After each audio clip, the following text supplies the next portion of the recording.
Fala galera, David Peter. Aqui quem fala é Juan Carlos. Rapaz, nesses últimos dias o negócio tem ficado complicado, não? Olha só, Maju Coutinho, falando em reportagem na Globo, chega e diz: são essas medidas restritivas que a gente tem aí, o choro é livre.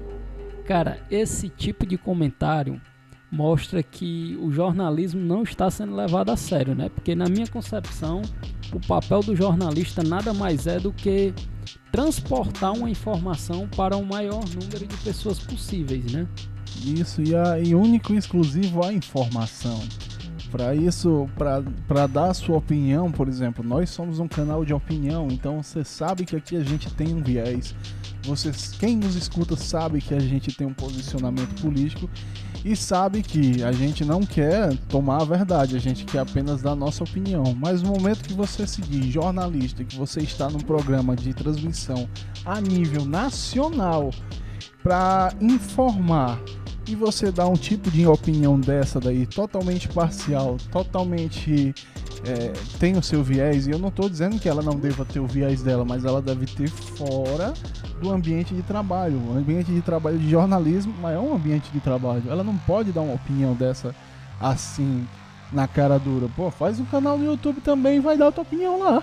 Exato, é exatamente isso que um dos maiores, né, comunicadores da TV brasileira falou uma vez, em que uma das suas repórteres tomou esse tipo de atitude. Ele inclusive chamou a atenção dela em rede nacional ao vivo, e ela pegou e rebateu: não, mas eu não posso ter meu direito de opinião. Ele disse: pode, mas aqui na minha TV não. Se você quiser, você compra uma rede de televisão, você vai lá e fala o que você quiser, mas aqui eu não quero um jornal investigativo, não quero um super jornalista, eu quero simplesmente que você dê a notícia. O nome desse cara é o nosso grande Silvio Santos, né? E a Raquel Sherazade lá naquela opinião que ela deu sobre... Eu esqueci agora. Foi sobre o presidente, né? Foi sobre o presidente. Exato. Ela fez um comentário infeliz naquele momento e ele chamou a atenção dela de pronto. Mas a realidade é essa, que o jornalismo ele tá lá para dar única e exclusivamente a notícia. Se você quer opinião, então você seja um comentarista e não um jornalista.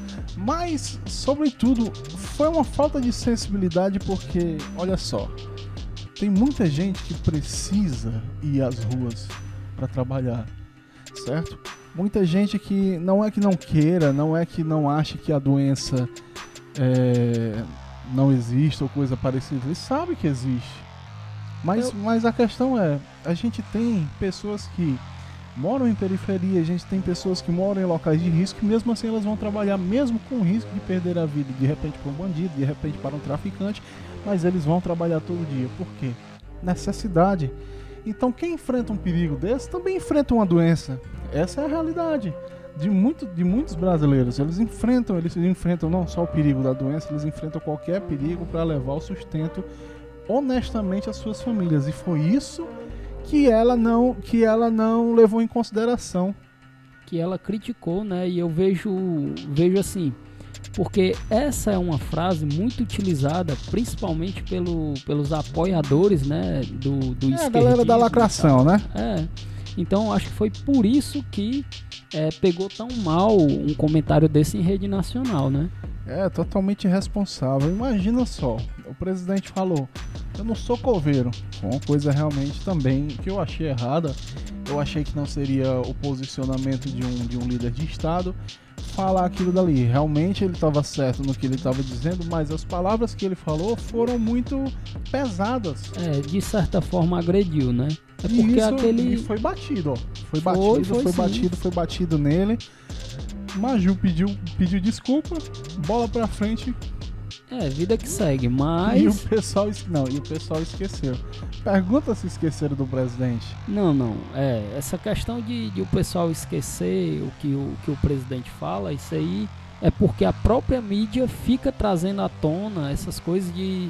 Às vezes o cara tinha 12 anos de idade, aí eles trazem um vídeo, a pessoa vai mudando, a pessoa vai amadurecendo, a pessoa vai aprendendo com os próprios erros, E isso, infelizmente, o nosso jornalismo não entende. Eu acredito que, no mínimo, por um respeito aos telespectadores, a Maju ela deveria ser afastada durante alguns dias aí para diminuir a tensão, né, que foi criada, principalmente na rede social, porque eles não mostram isso no jornal, mas na foi rede pesado. social ela meio que foi, vamos dizer assim, cancelada, né? Pois é.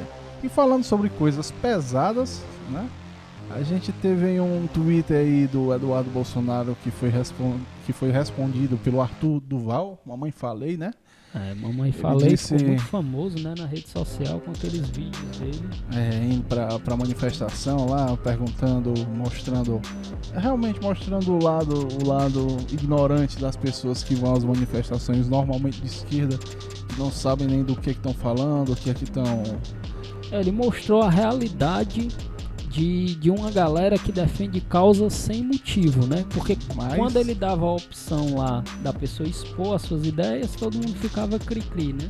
Mas agora, infelizmente, ele está se mostrando um seco pelo poder, né? Mais um que está apenas querendo crescer na política e dando resposta como essa. O Eduardo Bolsonaro falou no Twitter, né? Que pese temos nossas diversas discordâncias, não torço pela morte de ninguém, que Deus conforte a família e amigos do senador Major Olímpio nesse momento difícil. Major Olímpio, quem não sabe, faleceu esses dias, né, de Covid também, né? Um dos grandes apoiadores do presidente e também apoiador tinha rachado, né, alguma coisa assim do tipo esses dias. Aí o Arthur respondeu: se a vacina tivesse chegado a tempo, ele estaria aqui conosco. Teu pai, aquele porco genocida, é o responsável por essa tragédia, seu playboy de... Quer dizer, como assim se a vacina tivesse chegado? Me diga uma coisa, Arthur, você quer que a galera tire vacina do pão? Porque, meu amigo, a questão é, o Brasil, ele ainda hoje é o quinto... isso em números absolutos, o quinto país que mais compra vacina. Se a gente tivesse uma população igual a de Israel, a gente já teria vacinado todo mundo. E vacina é um negócio que demora, né? O pessoal pensa não tem vacina para vender, não tem vacina para se negociar. E as vacinas que estão sendo possíveis de negociar, o presidente, através de seus ministros, através da sua equipe, tá trazendo para cá pro Brasil. Inclusive o Brasil é um dos únicos países do mundo que também fabrica vacina, ou seja, a gente tá na frente. A Fiocruz agora deu uma declaração dizendo que ia entregar aí, se não me engano, 6 milhões ou 6 mil doses semanais, 6 milhões. Bom, de qualquer maneira, foi como o Pazuello disse antes de sair, né, do Ministério da Saúde, ele disse que até o fim do ano estariam vacinados. Quer dizer, o pessoal acha que vacinou, pronto, ninguém vai morrer. Não é assim, poxa, é uma doença. É uma pandemia, é um negócio sério. Muita gente vai morrer, mesmo que esteja vacinado, tem gente que vai morrer vacinado. E tem gente que vai morrer, inclusive, por conta da vacina, né? Bem ou mal, essa vacina não teve tempo suficiente para ser testada. Não, a gente tem várias vacinas aí pelo mundo. Uma delas que foi uma só que teve a sua vacina suspensa em 8 países da Europa, né? Que foi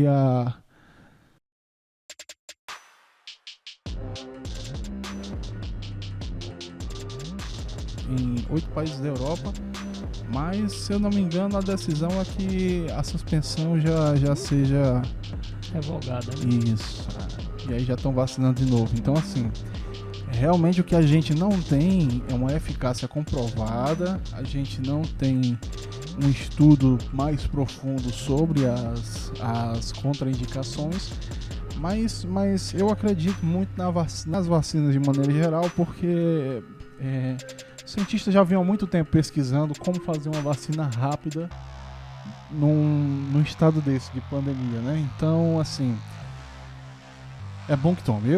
Quando sair a possibilidade, eu vou tomar, independente da que seja, porque na realidade o que eu quero é que tudo volte ao normal, sabe?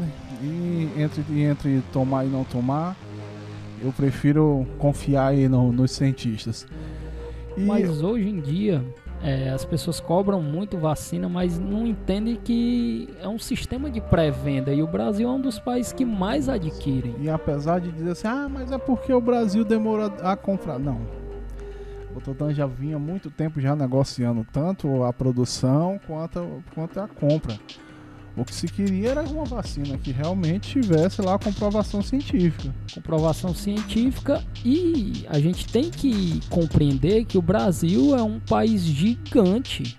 Eles têm que pensar também de forma planejada quanto vai ser gasto, como vai ser feito a distribuição, quanto tempo esse material pode ficar armazenado, porque o Brasil é muito grande territorialmente falando. Então esse tipo de ação estava sendo planejado tanto pelo governo federal, estadual, municipal. Todos eles têm a sua cota de contribuição na distribuição desse medicamento. O que me preocupa ainda, né, é a inércia de alguns governadores sobre a manutenção de utensílios e de insumos público no geral, não os insumos necessários, né? Por exemplo, no Ceará, essa questão do oxigênio que está começando a faltar e o nosso governador ainda não fez nada sobre, né? Comunicar para o ministério e tudo, sabe? Eu acho assim que é de uma irresponsabilidade. Se uma hora faltar, eles vão querer colocar a culpa no governo da irresponsabilidade deles. Novamente, na minha opinião, o maior culpado pelas mortes de Covid no Brasil é a má administração da gestão pública estadual. São os governadores, certo? Algumas cidades aí a gente tem governadores, algumas cidades aí nós temos prefeitos que estão indo de encontro ao que o governador decide, abrindo o comércio, certo? É aquele equilíbrio que a gente sempre fala, e na realidade o que a gente não tem é um plano unificado para o combate. Cada um está fazendo o seu, estão fazendo merda, estão roubando muito e estão colocando tudo na conta do presidente, né? Levando em consideração também, a gente já tem um número muito pequeno ainda de vacinas sendo distribuídas em relação à quantidade de gente que tem no Brasil, mas ainda assim, chega aqui no Ceará, existe uma fiscalização imensa nos comércios, se está abrindo, se está fechando, mas no posto de saúde, lá em Canidé, foi furtado várias vacinas e ninguém deu conta. Gente, mais importante do que estar pedindo vacina é cuidar das que a gente já tem. Assim que chegou, distribui, vacina o maior número de pessoas possíveis. Isso quanto antes. As vacinas sumirem, os carros que estão transportando se acidentarem da maneira que já aconteceu aqui e as vacinas serem furtadas, isso não pode acontecer. E isso tem que entrar na conta do governador. As pessoas têm que cobrar isso dele, porque a todo dia ele cobra vacina do governo federal, já está até negociando de maneira direta vacinas que eu também considero correto, porém ele tem que cuidar bem das vacinas que a gente já tem disponível. Já estão vindo, né? Por exemplo, o governo agora, há poucos instantes, aí comprou 138 milhões de doses de vacina. Então meu amigo, o governo federal está trabalhando e agora o que a gente precisa é do apoio do governo estadual, né? A gente fica vendo aí, fica parecendo que alguns governadores, não vou dizer todos, estão trabalhando contra o governo federal. E em meio a uma pandemia, não é isso que a população, de maneira geral, espera, né? Pois é, galera. Espero aí que vocês tenham gostado da notícia de hoje. Quem falou aqui com você foi David Peter. Aqui foi Juan Carlos. E se cuida, viu, menino? Porque aqui, quando não é 8... é 80.